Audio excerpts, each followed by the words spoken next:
Assalamualaikum warahmatullahi wabarakatuh. Alhamdulillahi rabbil alamin, wala aqibatu lil muttaqin, wala udwana illa 'alal zalimin. Asyhadu an la ilaha illallah wahdahu la syarika lah, wa asyhadu anna Muhammadan abduhu wa rasuluh la nabiyya ba'da. Allahumma salli wa sallim ala sayyidina wa habibina wa maulana Muhammad wa ala alihi wa sahbihi ajma'in. Allahumma anfa'na bima 'allamtana wa 'allimna ma yanfa'una wa zidna ilma. Amma ba'd, para jamaah hadirin hadirat rahimakumullah. Marilah kita lanjutkan pada kesempatan ini materi tentang kiat untuk memahami hadis nabawi secara sahih. Ada 8 pedoman dan prinsip untuk memahami sunnah Nabi dengan pemahaman yang benar, yang sudah kita bahas. Ada 4 poin, yaitu fahmu sunnah fi dha'il Quran al-Karim, memahami hadis dalam perspektif atau pandangan Al-Quran al-Karim. Yang kedua adalah jamul hadis al-warida fil mawdu'il wahid, menghimpun hadis-hadis yang terdapat pada tema yang satu atau tema yang sama. Yang ketiga adalah al-jam'u wa at-tarjih baina mukhtalafil hadis, menghimpun atau memilih, menguatkan antara hadis yang berbeda. Dan yang keempat adalah famul hadis fi dawi asbabiha wa mulabasatiha wa maqasidiha, memahami hadis-hadis sesuai dengan latar belakangnya, kemudian konteksnya, dan juga tujuan-tujuannya. Nah, pada kesempatan ini kita akan melanjutkan pada pembahasan yang keempat, kelanjutan dari pembahasan sebelumnya. 4 poin berikutnya, bagaimana kiat kita dalam berinteraksi dengan hadis nabawi, yaitu at-tamyiz bainal wasilah al-mutaghayyirah wal hadafi tsabit. Artinya adalah kita perlu untuk membedakan antara cara yang berubah dan tujuan percakapan yang tetap, antara wasail atau cara yang mutaghayyirah, yang berubah-ubah, dan tujuan yang sama, yang konstan, yang terus-menerus. Di antara contohnya adalah hadis bahwa Nabi Muhammad SAW memakai gamis. Ternyata banyak hadis yang menyebutkan bahwa beliau juga memakai kain Yamani, baju Kisrawaniyah, kemudian baju-baju yang lain ya. Ternyata usul atau prinsip dari hadis tentang pakaian tersebut adalah menutup auratnya dan bukan pada jenis pakaiannya ya.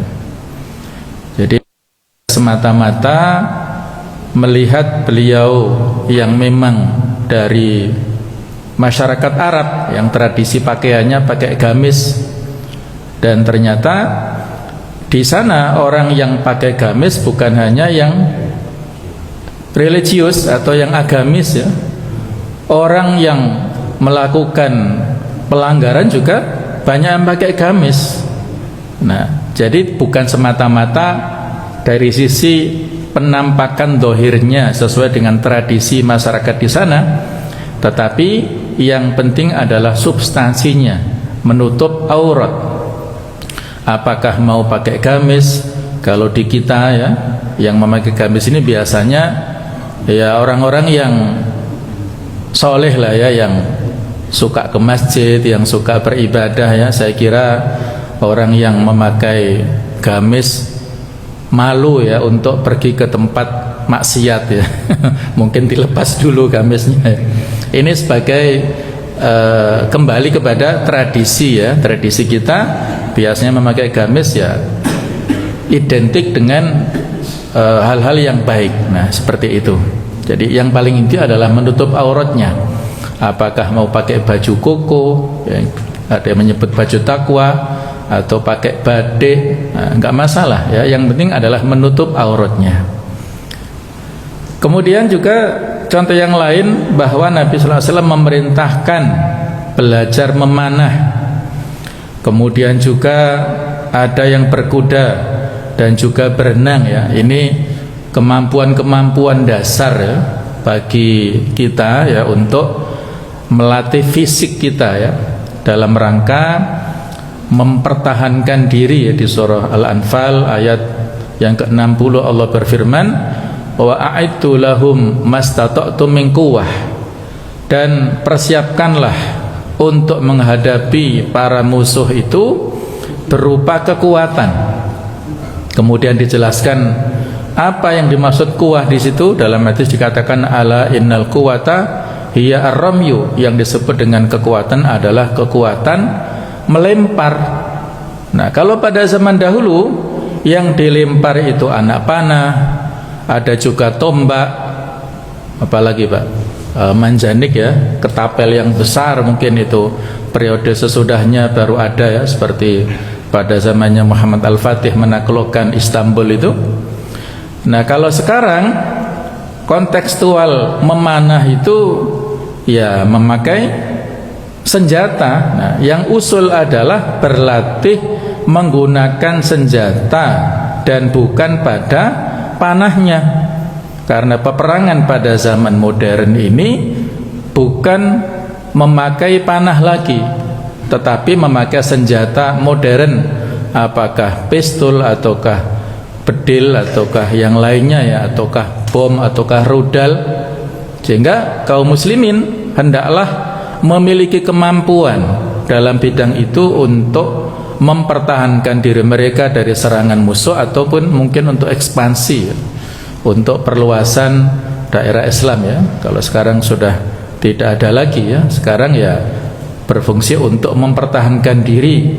Jadi di sini intinya adalah senjata ya, menggunakan senjata yang kalau makna lebih diperluas lagi, senjatanya bukan hanya senjata fisik, tapi perang yang saat ini ada itu adalah perang dalam dunia media sosial ya, perang digital, perang medsos, perang dalam dunia maya ya. Mereka memberikan serangan-serangan kepada kaum muslimin berupa tekanan-tekanan ya, mental, spiritual ditekan, dipojokkan, Islam dijadikan sebagai objek sasaran yang menjadi atau yang seolah-olah bertanggung jawab atas segala macam bentuk keterbelakangan ataupun kekerasan.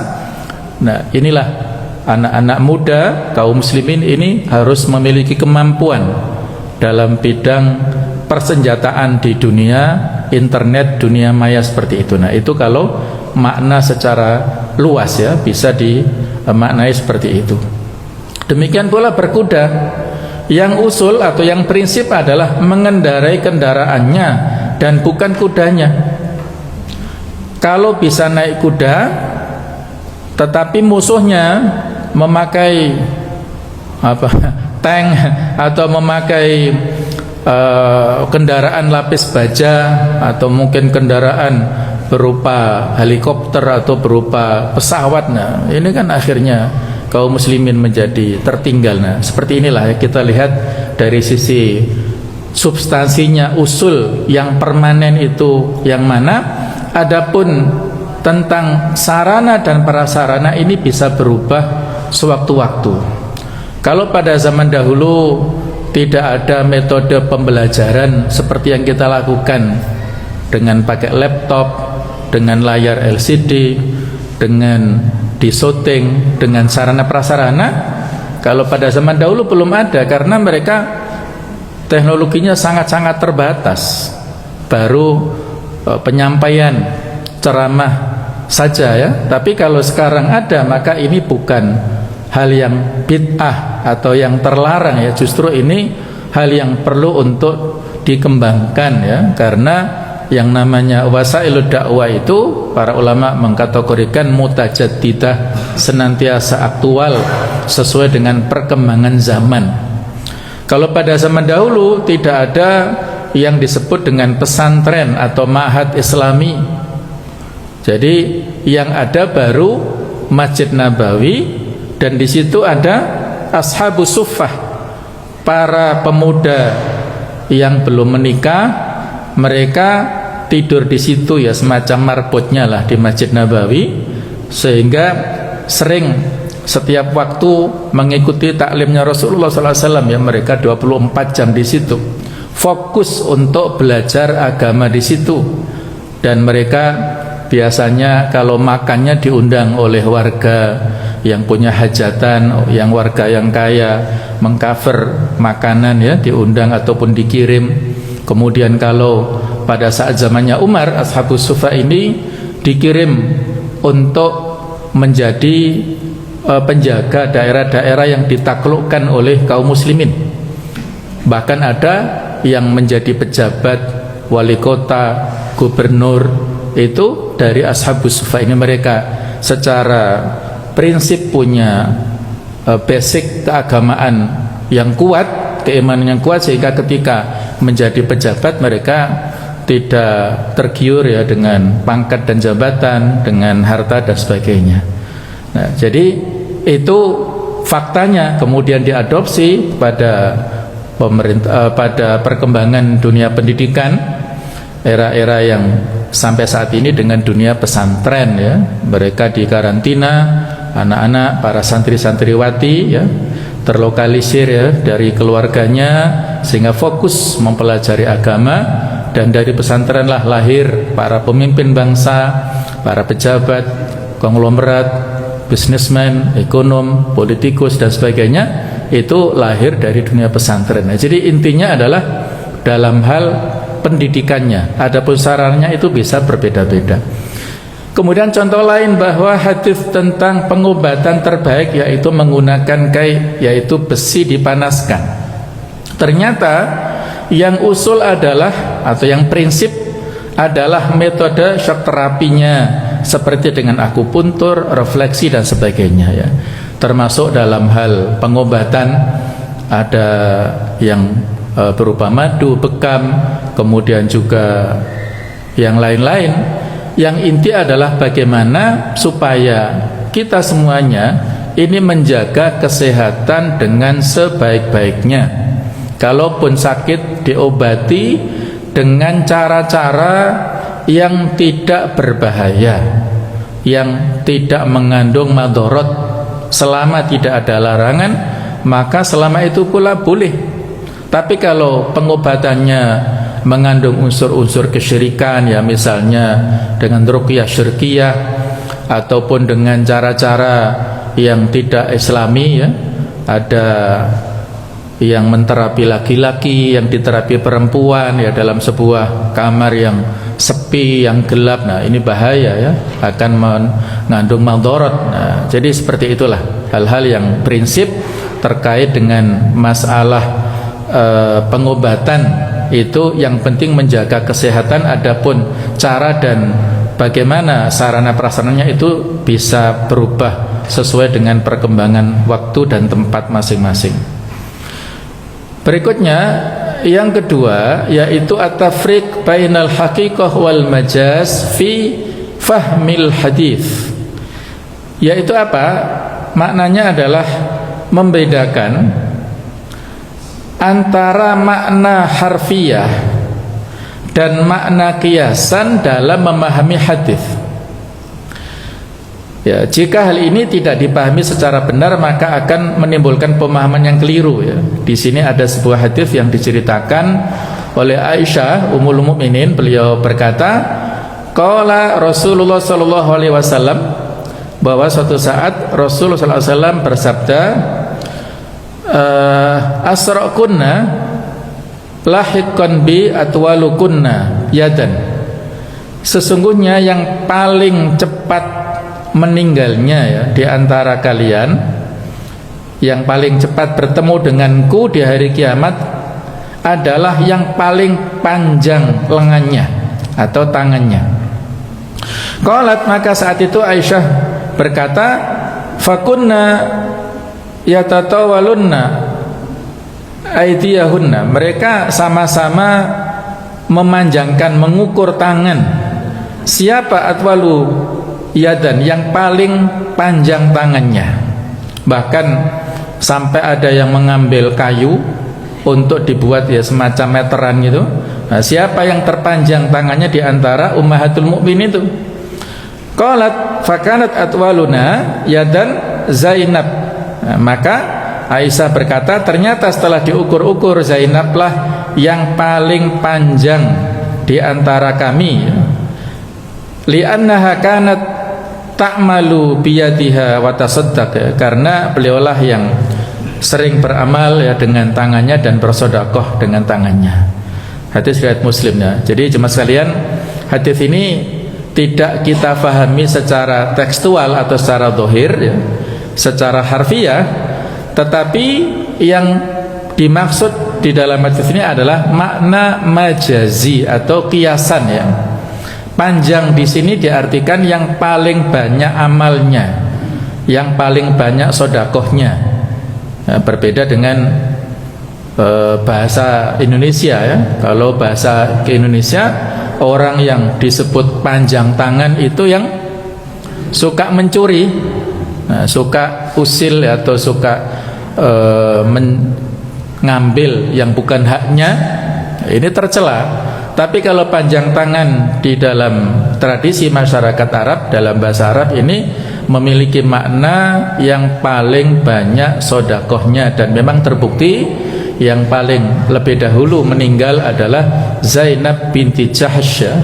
Beliaulah yang paling banyak sedekahnya dan cepat bertemu, artinya meninggalnya lebih dahulu dibandingkan dengan ummahatul mukminin yang lainnya. Kemudian yang ketiga, at-tafriq bainal ghaib wasyahadah, yaitu apa? Membedakan antara yang tidak terlihat dan yang terlihat. Seperti ada sebuah hadis, yaitu Rasulullah bersabda, tuba adalah sebuah pohon di surga, besarnya seukuran 100 tahun perjalanan. Pakaian penduduk surga berasal dari kelopak-kelopak bunga pohon ini. Kemudian dalam hadis sahih, ada pohon di surga yang seseorang berjalan di bawah keteduhannya dalam waktu 100 tahun pun belum cukup untuk melewatinya. Ini hadis sahih riwayat Bukhari Muslim ya. Nah, tampaknya yang dimaksud dengan 100 tahun dalam hadis tersebut adalah menurut tahun-tahun di dunia. Dan tentunya tidak ada selain Allah yang tahu perbandingan waktu di dunia dan waktu di sisi Allah. Dan dalam surah Al-Hajj ayat 47 Allah berfirman, wa inna yawman inda rabbika ka'alfi sanatin mimma ta'udun, dan sesungguhnya satu hari di sisi Tuhanmu adalah seperti 1000 tahun dari tahun-tahun yang kamu hitung yang ada di dunia. Jadi hitungan di akhirat itu satu hari seperti hitungan di dunia 1000 tahun. Sehingga kalau ini adalah 100 tahun, maka ini bisa dimaknai 100 tahun di dunia artinya hanya sekian jam saja pada saat hitungan di akhirat ya. Seperti hadis lain tentang perbedaan orang yang kaya dan orang yang miskin ya pada saat mereka dimasukkan ke surganya Allah Ta'ala. Orang-orang yang miskin, yang fuqara masakin ini karena perhitungannya, hisabnya atau audit hartanya itu sedikit, maka perhitungannya sebentar.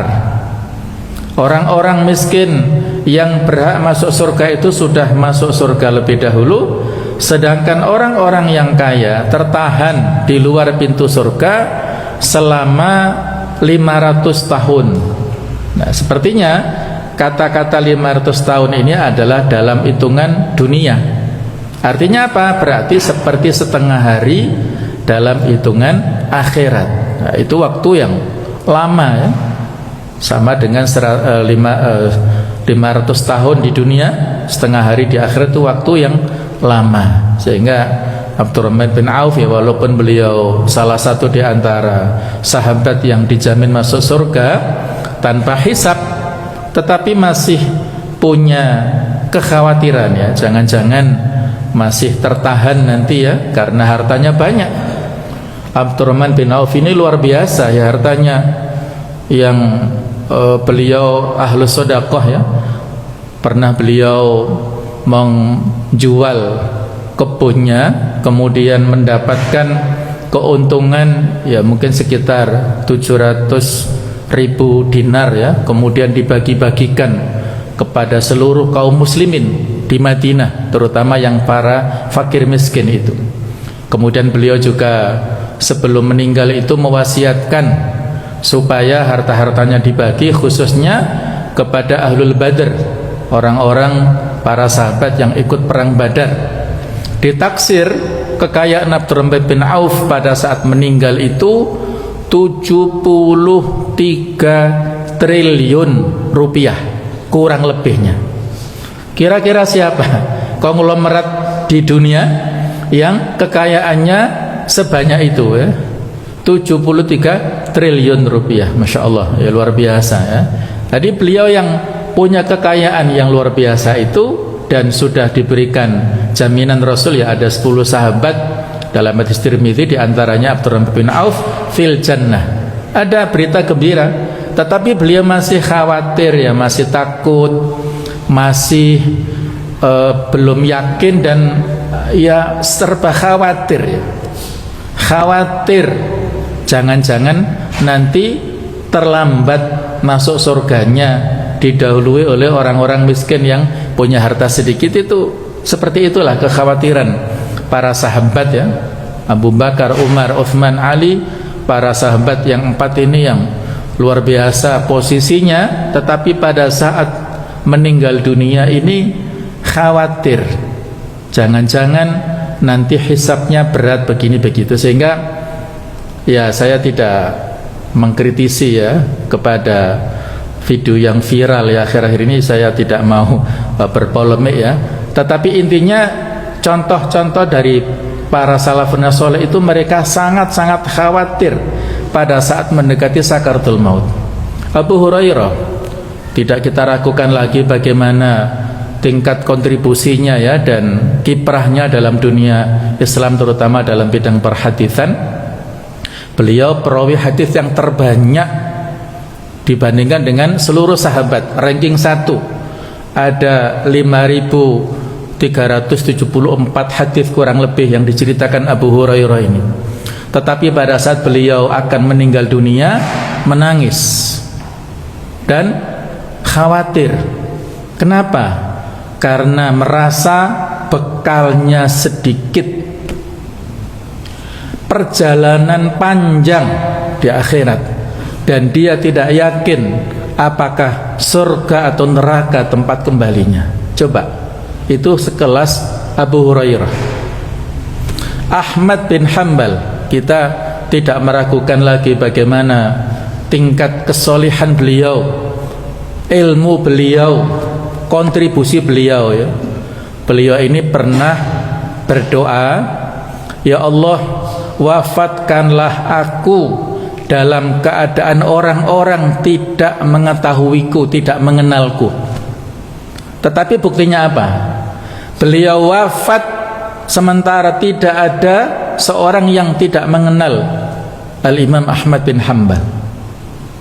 Jadi itu orang yang Allah cintai, maka mereka tidak khawatir. Artinya tidak perlu direkayasa, ya Allah lah yang mengkondisikan orang-orang memposisikannya. Tidak perlu popularitas atau semacam itu ya, pujian, riya dan sebagainya. Walaupun demikian, Ahmad bin Hanbal ini pada saat menjelang sakaratul maut itu dikelilingi oleh putra-putranya dan ditalkin, dituntun untuk mengucapkan 2 kalimat syahadat. Tetapi apa jawaban beliau? Yang maksudnya adalah tidak. Tidak. Ini orang-orang yang mengelilinginya itu bingung, ini imam besar ya, ketika ditalqin dengan kalimat tauhid mengatakan tidak. Maka Allah memberikan kesempatan kepada beliau untuk siuman beberapa saat, dan ditanya oleh orang-orang yang ada di sekelilingnya, kenapa anda tadi ketika ditalqin untuk bersyahadat kok mengatakan tidak? Katanya bagaimana? Ketahuilah bahwasanya di sekelilingku itu ada iblis yang menggodaku dan mengatakan, wahai Ahmad, tenang kamu akan aman, kamu akan diterima pahala-pahala dari amal ibadahmu, ilmumu, kamu orang yang terbaik, begini begitu. Artinya apa? Iblis ini menggoda kepada Imam Ahmad bin Hanbal untuk ujub, untuk hurur dengan apa yang beliau miliki, ilmunya, kapasitasnya, menjadi orang yang baik dan aman dari siksa Allah, merasa aman dari perjalanan di akhirat panjang itu. Maka beliau tidak mau. Beliau sadar ya, maksudnya beliau dibimbing oleh Allah Ta'ala, tidak mau mengikuti godaan-godaan iblis ini, sehingga menolak, menggelengkan kepala seperti itu. Dan pada akhirnya beliau mendapatkan husnul khotimah. Nah, ini contoh-contoh dari para ulama ya, para salafun soleh yang mereka punya khauf ya, punya rasa takut, khawatir ya, jangan-jangan su'ul khotimah ya, itu mereka dapatkan walaupun amalnya sudah sekian banyak. Maka kita pun juga seperti itu ya, perlu untuk mempersiapkan diri kita, dan juga khawatir ya, jangan-jangan Allah mencabut kita dalam keadaan yang su'ul khotimah, dan itu tentunya tidak kita inginkan ya. Baik, berikutnya jemaah sekalian, yang keempat atau yang kedelapan, at-ta'akkud min madlulati al-fadil hadis. Artinya apa? Memastikan ya, memverifikasi makna dan konotasi kata-kata dalam hadis yang dimaksud ini.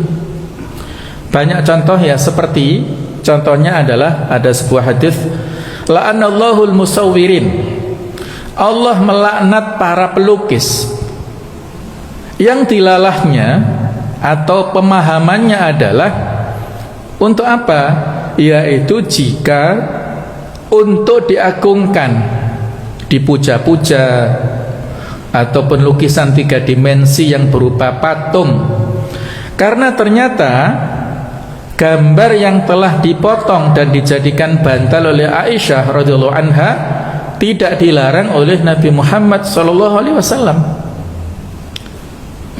Jadi beliau membiarkan Aisyah dan juga bermain-main boneka, yang di situ kan juga ada bentuknya ya. Jadi substansinya di sini adalah dilalahnya atau penunjukannya sesuatu yang diagungkan, yang dipuja, sebagaimana yang pernah terjadi pada umatnya Nabi Nuh alaihissalam. Maka beliau memberikan kewaspadaan ya kepada umatnya supaya mereka tidak menyembah patung berhala ya. Ternyata mereka melakukan penyimpangan-penyimpangan. Jadi ada orang-orang yang soleh pada saat dulunya, terus mereka membuat semacam kenang-kenangan, membuat patung ya, untuk menghargai jasa-jasa yang telah dilakukan, yang telah ditinggalkan oleh para orang soleh ini dengan dibuat patung.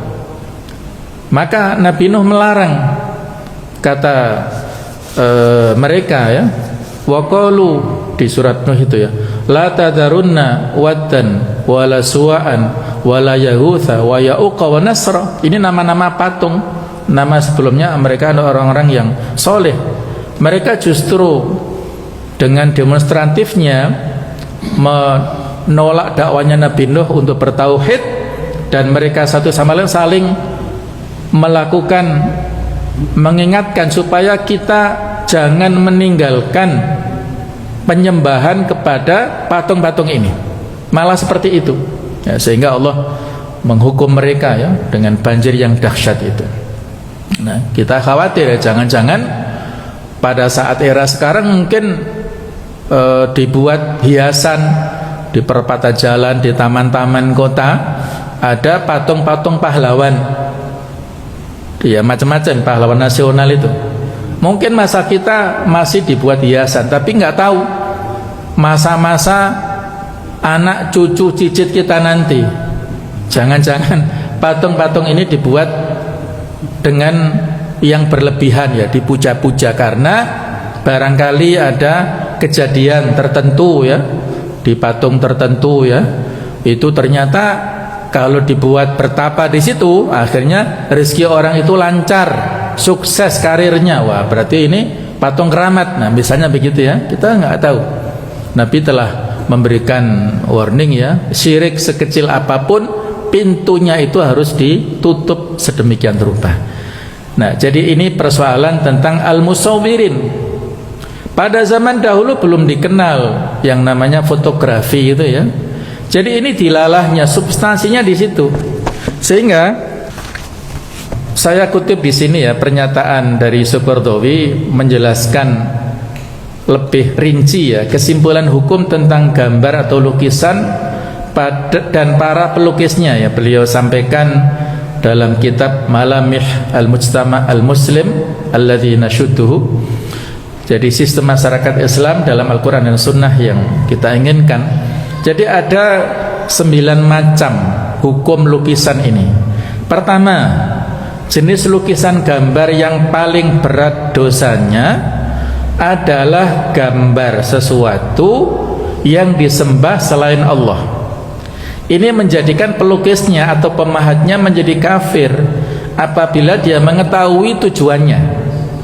Jadi kalau dia dapat pesanan ya, dari user misalnya untuk tujuan syirik, kalau dipenuhi, hati-hati, maka ini bisa membuat atau menjadikan pelakunya ini sampai pada kekafiran.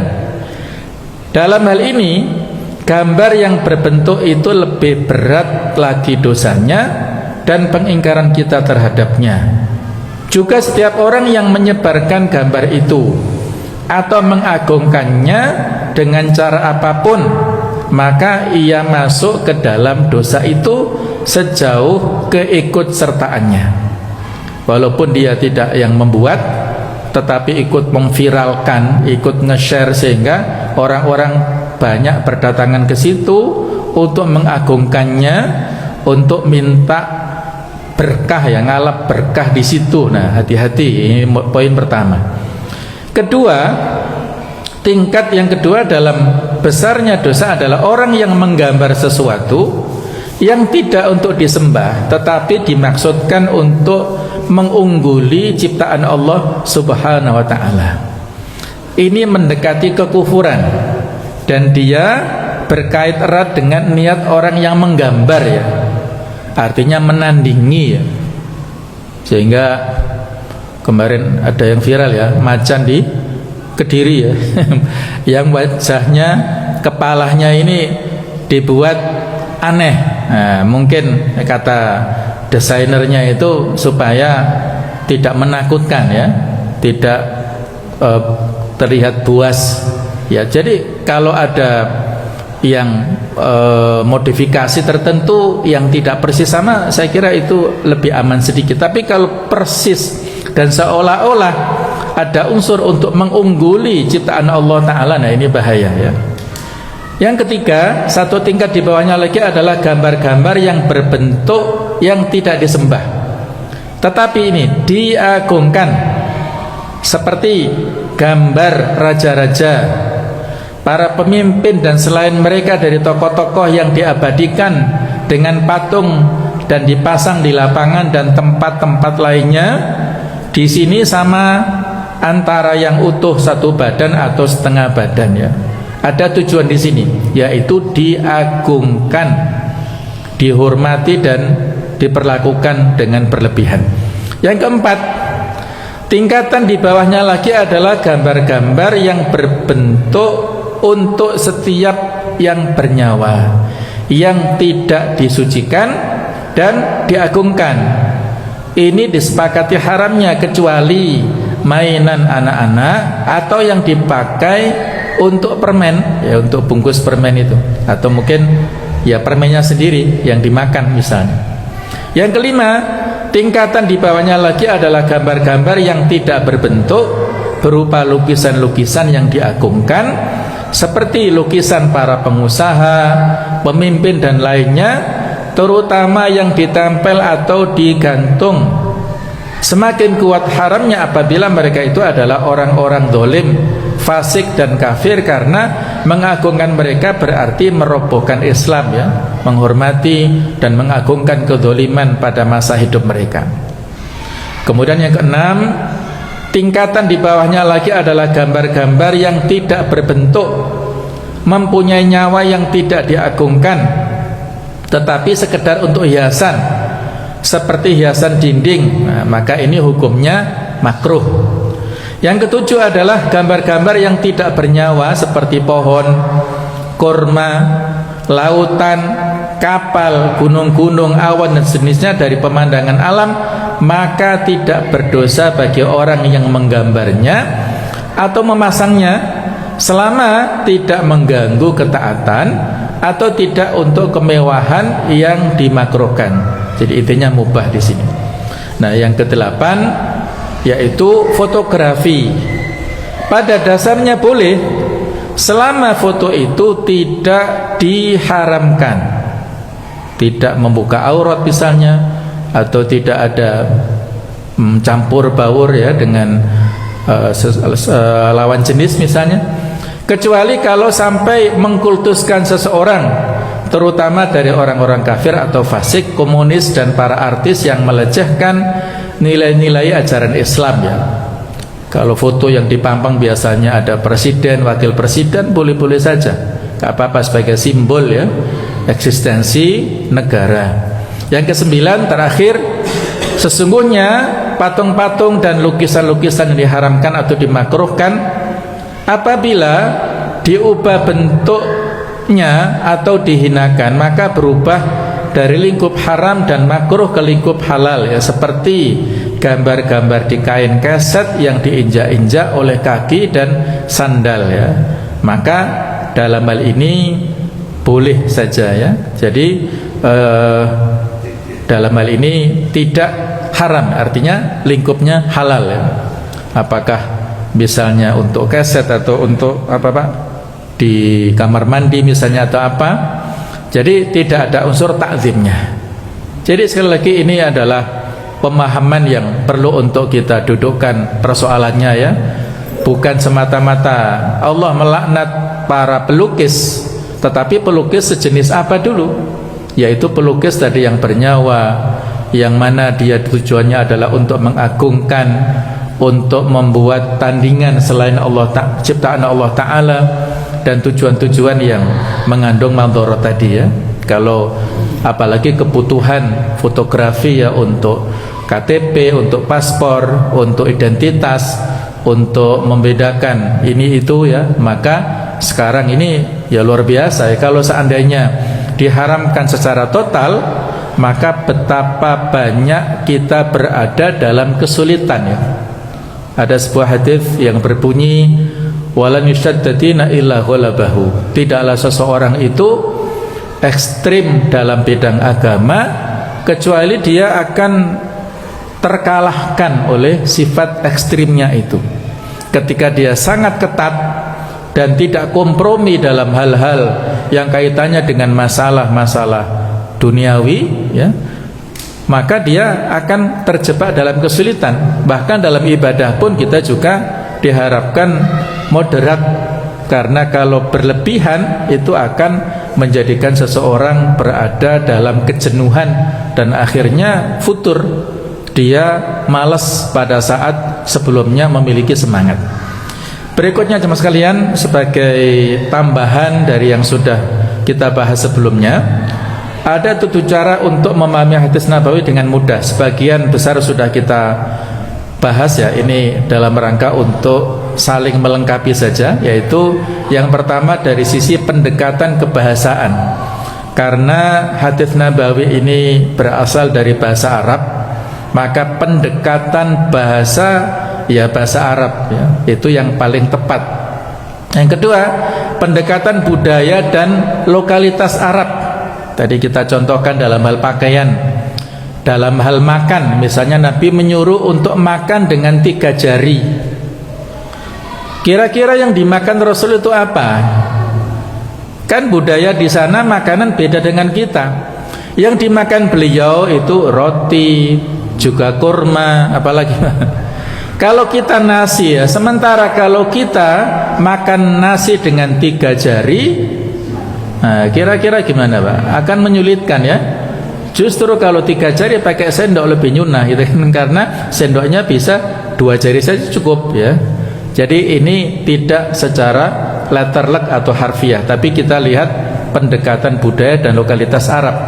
Apakah cara makan ya, misalnya ada hadis yang disuruh untuk membersihkan piring ya, bahkan beliau setelah makan itu menjilati jari-jarinya dan bahkan membersihkan piring. Itu intinya adalah supaya tidak ada unsur kemubadziran, tidak menyisakan segala sesuatu yang itu merupakan rezeki dari Allah. Siapa tahu satu nasi yang terjatuh itu di situ ada barokahnya, itu substansinya ya, untuk mensyukuri nikmat Allah Ta'ala dan tidak menyia-nyiakan. Sehingga tidak pas apabila seorang yang secara harfiah melaksanakan kebiasaan Nabi seperti itu, menjilati jarinya, kemudian bahkan mungkin menjilati piringnya, tapi saat yang lain dia itu melakukan kemubadziran misalnya ya.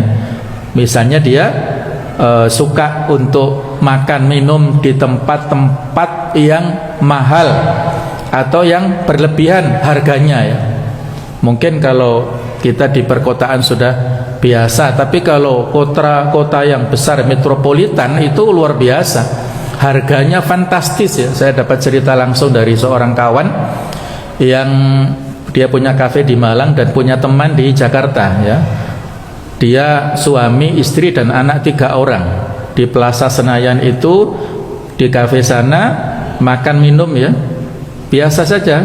3 orang ini Pak, habisnya untuk makan minum itu 7,5 juta habisnya.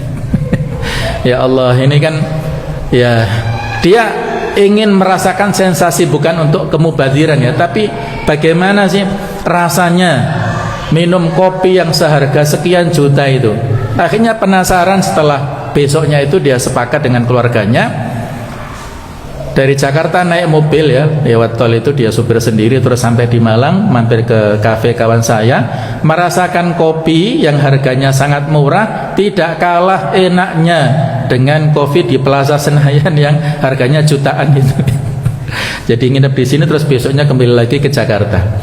Itu cerita ya, bagaimana kemubadziran ada pada orang-orang tertentu ya. Mungkin mereka mengeluarkan uang itu ya sangat kecil ya, karena mungkin gajinya ratusan juta. Tapi coba bandingkan ya, orang-orang yang dengan sekian itu mungkin pendapatan 1-2 bulan, untuk hidup 1-2 bulan itu mungkin cukup ya, tapi dihabiskan dalam waktu 1 jam atau mungkin kurang, kan berarti ini ada unsur kemubadziran, kezaliman ya. Jadi substansinya kita lihat ya dari sisi kesyukuran tadi. Yang ketiga yaitu pendekatan geografis. Beliau berada di gurun pasir sana, di padang gersang sana, di Arab sana. Kita yang di iklim yang seperti di Indonesia berbeda tentunya. Kemudian pendekatan sebab turun atau sababul keberadaan hadis tersebut. Kemudian pendekatan ilat dalam hadis ini kita akan bahas poin kelima ini. Kemudian pendekatan jam'ur riwayat, mengumpulkan beberapa riwayat dalam tema yang sama. Yang ketujuh pendekatan tujuan-tujuan umum syariat. Nah, kita bahas satu saja di sini sebagai contoh ya. Bahwasanya dalam memahami hadis kita perlu mengetahui ilat hukum hadis itu. Ini contoh, ada 6 barang atau komoditi ribawi ya, yang disebutkan dalam hadis ini.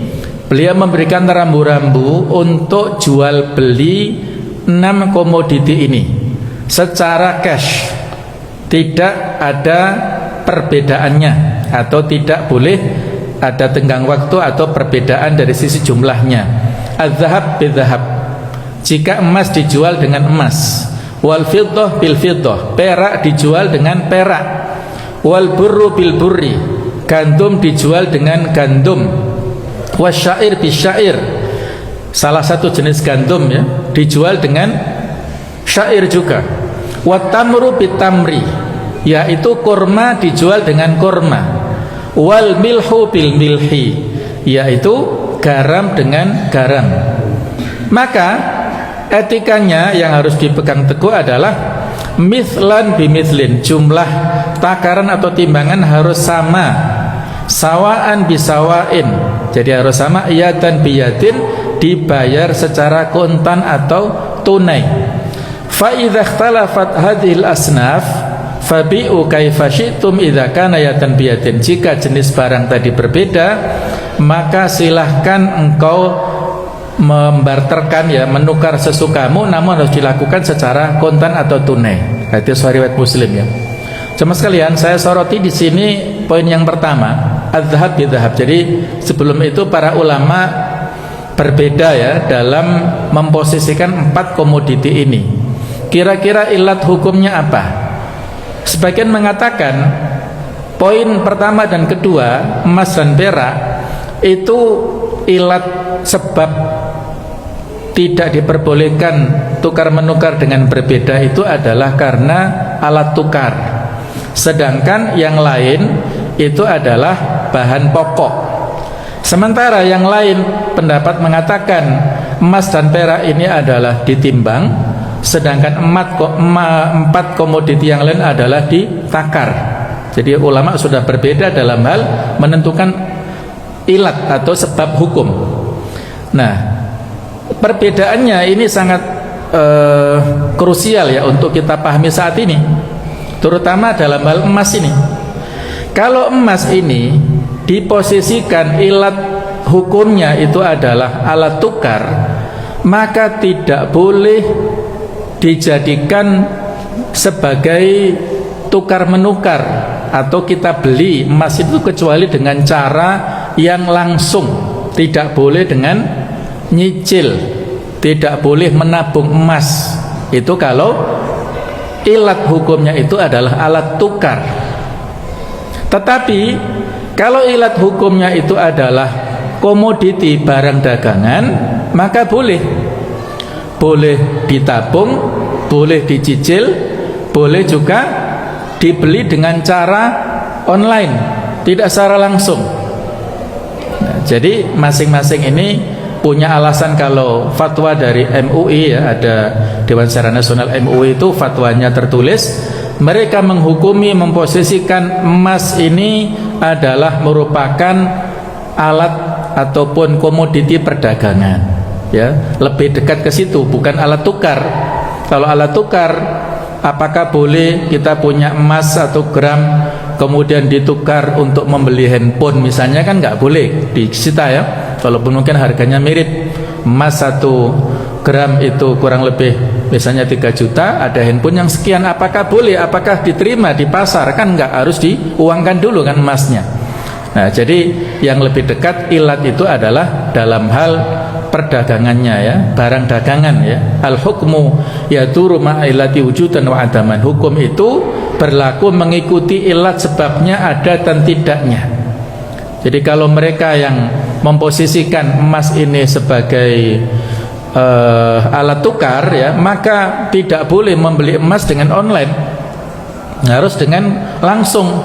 Misalnya orang yang membeli di Malang, penjualnya di Jakarta, tidak boleh dengan transfer, karena transfer ini ada waktu jarak.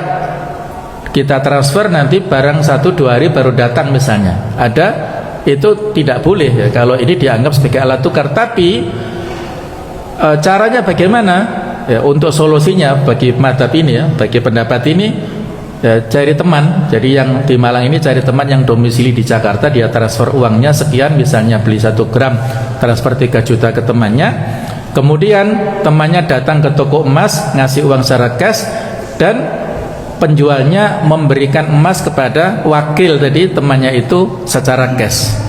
Terus temannya baru ngirimkan ke Malang. Ini kok cik repot gitu. Ini tapi bagi pendapat yang mengatakan begitu repot nggak apa-apa. Yang penting dia merasa nyaman ya. Monggo silahkan. Ini kan kenyamanan dalam memilih pendapat fikih itu tergantung masing-masing ya. Monggo silahkan ya. Bagi yang memilih pendapat ala tukar tapi secara pribadi, saya lebih cenderung memberikan kelonggaran. Emas ini adalah merupakan komoditi barang dagangan yang diperjualbelikan dan harganya terus naik. Kadang-kadang turun sebentar tapi naik lagi ya. Kalau dulu orang naik haji itu perlu menjual emas 80 gram. Tapi kalau sekarang naik haji ya mungkin tidak sampai ya, barangkali berapa Pak kalau sekarang digeruskan ya 60 jutaan dibagi dengan 3 juta berapa berarti ya, 60 20 gram saja ya sudah bisa naik haji sekarang ya kalau punya tabungan. Jadi kalau panjenengan punya dana yang nganggur ya, tidak untuk yang lain-lain, maka lebih aman para penasihat ekonomi katanya dengan ditabungkan emas ya, dengan dasar seperti ini. Allah alam bisawab. Ini yang bisa kita bahas pada kesempatan ini. Semoga ada manfaatnya. Mohon maaf kalau ada kekhilafan. Subhanakallahumma wa bihamdik asyhadu an la ilaha illa anta astaghfiruka wa atubu ilaik. Wassalamualaikum warahmatullahi wabarakatuh.